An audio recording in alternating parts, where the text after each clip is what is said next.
Alrighty, everybody, welcome to another weekly outlook today.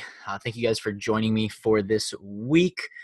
Let's just jump right into things. If you guys are brand new here, I want to welcome you to my weekly outlook. My name is David Schinkel. I am the CEO and founder of Positive Traders. I try to do this weekly outlook for you guys just about every single week. The past couple weeks have been a little spotty, minus the 2 years before that, but nevertheless, we are here with another outlook for you guys. I would recommend taking some notes. As per usual, this is just my opinion, guys, of what I think or how I view the markets and my bias. So please don't be, only make decisions that, or only take trades that you are taking on your own. Please just use this information for educational purpose only, guys. But without further ado, let's go ahead and get started. Let's jump right into things. Also, just to let you guys know, if any of you guys are in the Telegram, and then of course Slack for the premium members, we're going to be getting a little bit more active this past week. I took a completely unplugged from social media, spent the week in Belize and Honduras. Big shout out to anybody if you guys are out there. But it was beautiful and very rejuvenating, and glad to be back. So I expect a lot more content in Telegram. And let's jump into things, guys. So first and foremost, I want to go over the economic calendar. I want to go over a couple key risk events for this week. The main thing being our FOMC meeting on Wednesday. So if you guys don't know what an FOMC meeting, or this is a meeting minutes. So this is going to be the minutes of the FOMC meeting that happened on, I think it was about 2 or 3 weeks ago. Let's go ahead and check. You can go latest release, and we can go into the Fed and we can see. So that was on May 1st through May 2nd. So there was a statement that was released on May 1st through May 2nd, but just like you can see the minutes, right? Let me get my marker out for you guys so you guys can see what I'm doing. Just like you can see the minutes for March and January right here on Wednesday at that specified time. If you're on this page and you just click refresh, you reload the page, you'll see minutes pop up.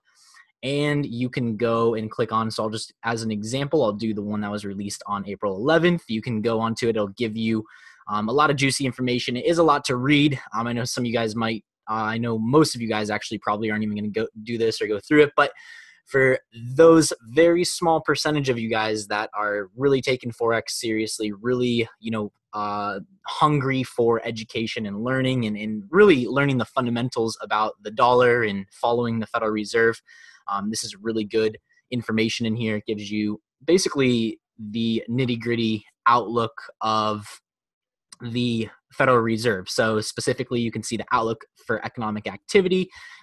Sometimes there's commentary from the members. There's some different charts, but towards the bottom, usually you'll find information on monetary policy, what their outlook is on inflation, keeping it at 2%.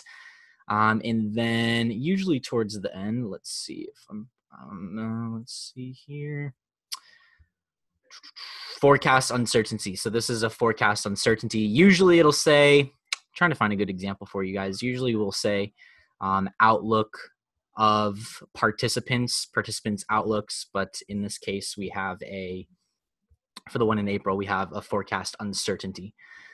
So that's just some information for you guys, something to look out for in case you are curious about learning more on that. But the whole reason I brought that up, guys, is this is going to be a market mover. You can expect the liquidity probably around this time to be very low and the volatility to be very high. So very high possibility for big sharp moves, maybe even gaps on the lower time frames. So be careful with that. That's going to be happening Wednesday. And then this whole week, we do have a lot of speakers. We have Bank of England Governor Carney. We have Bank of England Governor Carney again on Friday. We have Federal Chair Powell speaking. We have Carney speaking again on Friday. I think towards the beginning of this week, Wednesday, we have Reserve Bank of Australia Governor Lowe speaking. So a lot of key figures or key people that are going to be speaking. So I'm not really going to spend too much more time boring you guys with this economic calendar stuff. Just wanted to point out a couple things. So just be aware of all of the red folders, okay? So let's jump into my outlook for this week. I'm gonna be going over a couple specific pairs. So I would recommend taking some notes, and we're just gonna run right through them. So looking at the dollar index, we're seeing some strength on the dollar index.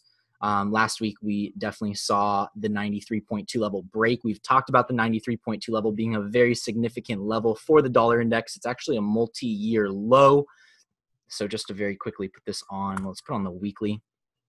You can see we have found some support in 2016, some support in 2015. So just a very prominent area around the 93.2 area. And keep in mind, guys, that you don't have to have the exact level 93.2. This is a zone. So that's kind of why you see also a green box on top of my red dotted line, is because this is just like a general area. It could even be extended a little bit more. We could kind of be looking at kind of like this whole area as a zone. So technically this area, this level, we're still in this zone.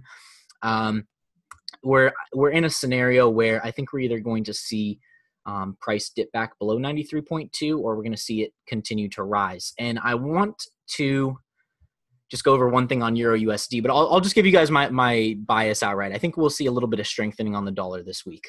So what does that mean for something like, let's say, Euro USD? I'll just skip over gold very quickly. We could be looking at sells. So one thing I mentioned on Euro USD on, I believe it was last week's outlook, weekly outlook. If it wasn't last week's outlook, then it was one of the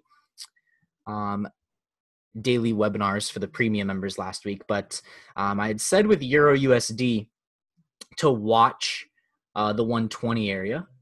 And although I was and I just want to point out one thing on Euro USD. I think there was free money definitely out in the markets last week. Again, I was in Belize and Honduras with absolutely no service whatsoever. I was completely unplugged. So there's no way I could have taken this trade. But I think just to kind of give you guys an example of just some textbook price action and why I don't, when you look at my charts, you don't see a ton of indicators, right? Down here, you don't see, RSI and stochastics and MACD and, Bollinger Bands, whatever indicators. Now, not to say that indicators are terrible. Obviously, you guys can see that I don't want to sound, I don't want to sound like a hypocrite, because I do have the 50 EMA. I've experimented with different moving averages. I found the 50 EMA to work pretty well in addition to price action. And that's just the big thing that I want to touch on with indicators, is that if you guys do use an indicator, there's a reason that a majority of people in Forex struggle, and it's because they're looking for, a golden hen, right? They're looking for a quote unquote easy way out, right? They just want to, an indicator that's going to always tell them when to buy or when to sell. And just if you think about it psychologically, guys, if there was an indicator that worked, or one specific setting that worked on, a set of indicators, then, everybody would know about it. It would become public information, and then, there wouldn't be any difficulty in Forex anymore. So I guess just what I'm trying to say is that if you do use an indicator, don't rely on indicators. That's just the biggest thing that I want you guys to take away. If you do use an indicator, use it as a piece of confirmation, an additional piece of confirmation. But the main thing you should be focusing on, in my opinion, is market structure and price action. But anyways, just to kind of point out, last week we saw a strong rejection. And the reason I'm bringing this up, guys, is I think this kind of paves the road for this week's forecast. So just to kind of, recap. So we broke the 120 area, which had been a very significant level. This down here was actually, let's see, 1, 2, 3, 4, 5. So around this area, we were on last week's, actually, no, it was this blue candle was opening of last week. And if you guys see, we saw price come up, very strong rejection at the 120 area. So if I zoom in here and you guys can actually see the candles, and this is why I mean, if you're just applying pure price action and market structure, this drop right here, this about 150 pip drop, free, easy money on the table. And I think any person that watches my webinars consistently, whether you're watching them just on a weekly basis, if you're part of Telegram, or if you're watching them on a daily basis, if you're in my Slack channel, This is what I teach, guys. This is the bread and butter of my technique and my trading style, is just pure price action, keeping it simple, and being patient, waiting for the right setup. And again, unfortunately, I had no cell service or reception to even see this, but hopefully you guys were able to see that we broke this area, just a classic, retest, and then we're moving lower. And this push lower, this aggressive move lower in creating lower lows last week, previous to the week before, I think that sets us up and shows us that there's definitely some selling pressure on Euro USD. And also, if we look at this trend line, right, we have this, I'm going to go back to dollar index too. I want to show you guys something, but we have this major uptrend that got broken. Okay. So that's just kind of my analysis on Euro USD, but to just be short and simple, I think we could see Euro USD actually fall all the way towards like the 116, 115 area. And we could see this area act as our major level for our next higher low that we're going to create on the overall uptrend that we're seeing this, since the beginning of 2017. So the dollar weakness that we've seen. So I'm short-term bearish on Euro USD. This week I'm going to be looking for sells on Euro USD. I'm going to be looking, and then I'll reevaluate price action around this zone, and then potentially some long-term buys. That's what I like to see. Okay. And just the opposite, if you guys don't use the dollar index, it's the exact opposite on the dollar index. So just to outline, right, we have this pretty major downtrend from all of last year being broken right now. It depends on how you look at it, not necessarily broken, right? I think if we break this level, if we break this, then we're going to see some pretty significant buying pressure in the dollar, but I'd like to see something like that. So Euro USD is a big one to keep your eyes out for possible sells. Jonas, no problem. Alex, yes. So in your opinion, EU will go down instead of going up somewhere about 119. I think this is so Alex, just to answer your question, you're asking, do I think it's going to go down, or do I think it's going to go up to 119? I personally think that we're going to see more downside.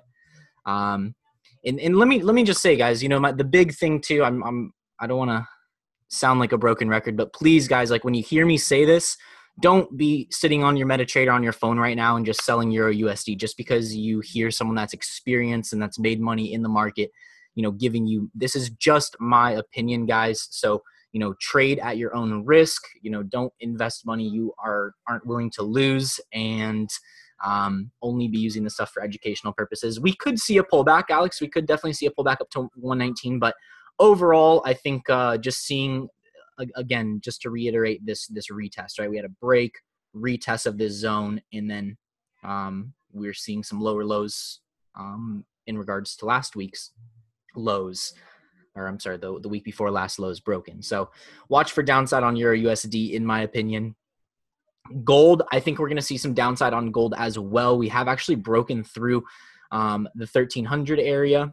We're under $1,300 per troy ounce of gold, so that's kind of interesting. And we're definitely seeing some selling pressure, right? On gold, we definitely have a bit of a bear flag right here, right? We have that drop. We have a lot of consolidation. So I think it's very likely that we're going to see gold probably drop lower towards the 1,250 zone.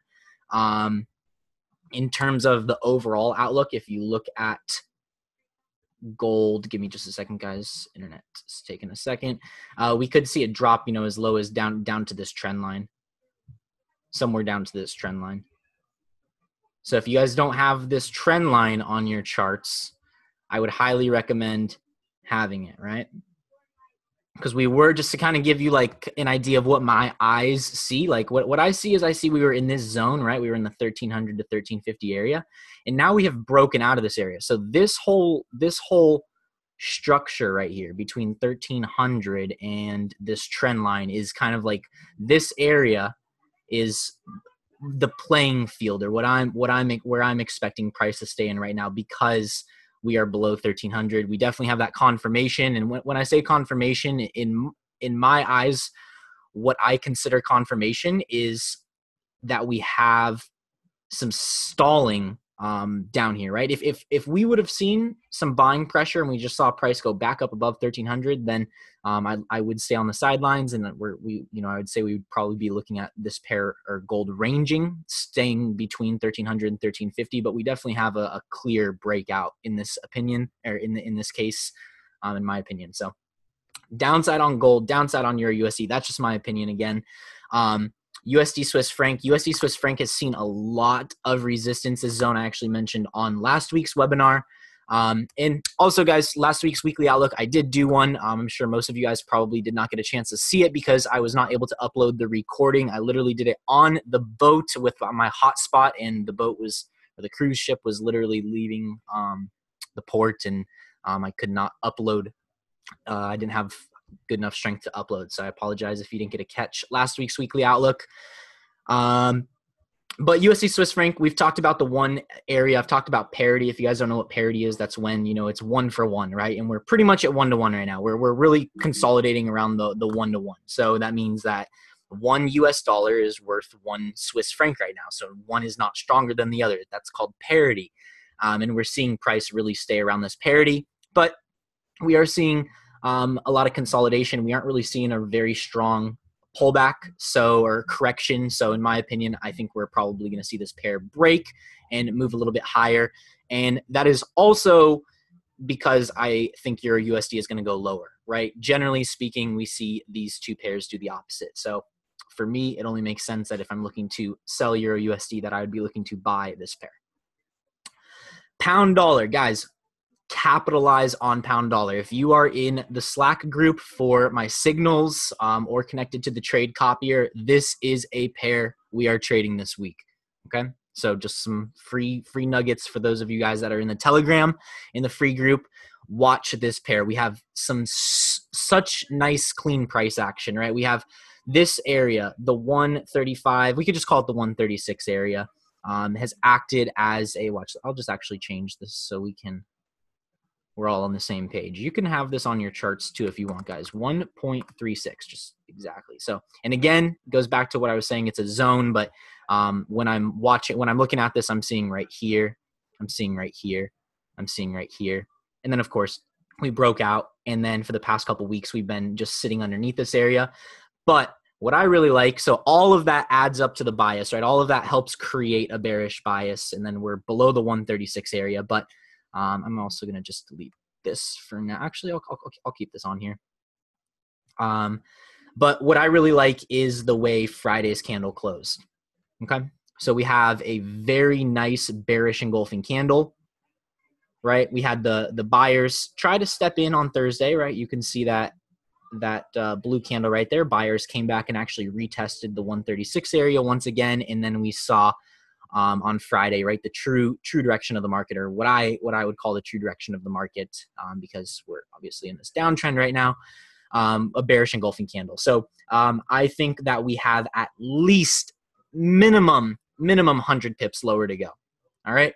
Again, guys, this does not mean open up MetaTrader 4, go place a sell, and have 100 pip take profit. That doesn't mean to do that, guys. It means to watch for clues. Each of you guys, you should not be trading your own money if you do not have a strategy. Okay, plain and simple. If you cannot write down the reason you're taking a trade, what cues, what evidence you're seeing, what is provoking you to take that trade, that's called a strategy, of course. Then you're literally just burning your money, right? So if you don't know why you're entering your trades, then you shouldn't even be trading real money. So that just goes back to what I was saying about just use this as education for you guys. Use your own analysis when placing this trade, but definitely highly biased to the downside, me personally, for this week. Pound yen, I'm just going to skip over pound yen. I'm not really interested in trading pound yen right now.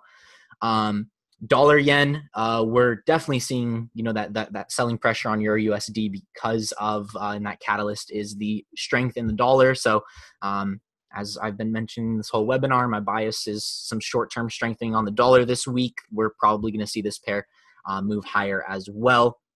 It's kind of in between zones, right? If we look at in relationship to kind of like these highs and then this zone down here, we're kind of in the middle of this area.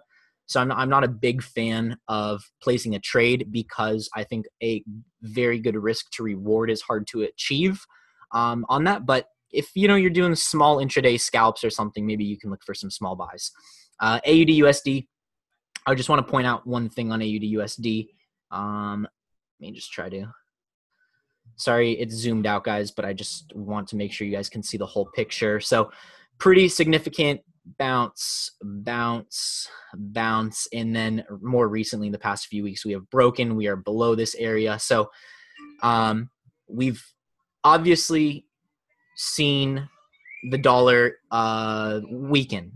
strengthen, and it's created this. It's been a catalyst for this pair to go down. And I'm actually really, I don't want to brag too much or anything, guys, but literally, guys, I mean, I told you guys this setup.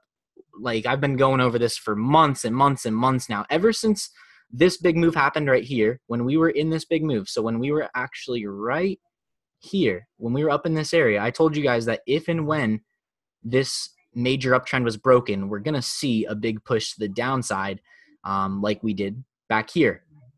And I told you guys, been telling you guys for a long time in both the free webinars and in the webinars on Slack, the daily webinars, that 76.76 was my main target, my main area of interest. And that at that point, potentially looking for some long-term buys, but more so reevaluating price action. So price hit the 76 area. Now we're reevaluating price action. We are not seeing a reversal come in quite yet. I think there's still some selling pressure on this pair. So potentially look for some sells on AUD USD.